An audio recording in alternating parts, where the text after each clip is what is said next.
This is NTA Enugu, Channel 8 News. Professor Okechukwu said the resource center is working in collaboration with some Jewish American philanthropists. She said their visit to NTA was to intimate management on the activities and also to solicit for assistance in the areas of publicity and awareness creation about the center.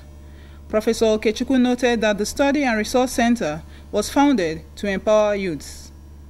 And we have a big library in every subject. We have computer training rooms. We train young people, boys and girls. Empowerment, that's what the game is, to help them in transitioning from adolescence to adulthood, which is the most vulnerable time of their life, and see if we can get some people off the streets.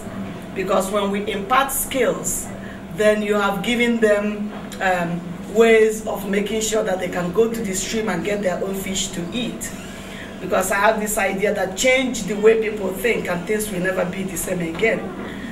Also speaking, the representative of the Jewish American philanthropist, Mr. Rabbi Howard Gorin, said their mission is to perfect the world through the distribution of books to both Jewish and non-Jewish institutions of higher learning.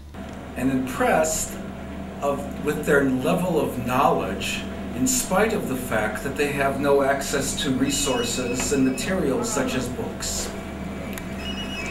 Since 2000, end of 2004, beginning of 2005, my congregation and I have been collecting books on Judaism, the basic beliefs, the basic practices, the history, the philosophy, the literature that we have been shipping to this country.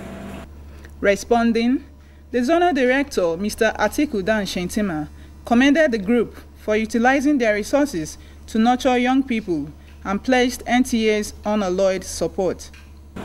So anybody who uses his or her resources to help them get engaged in one form of thing or the other is a thing of joy. If we can have as many your time as possible, I think we will be moving several steps forward.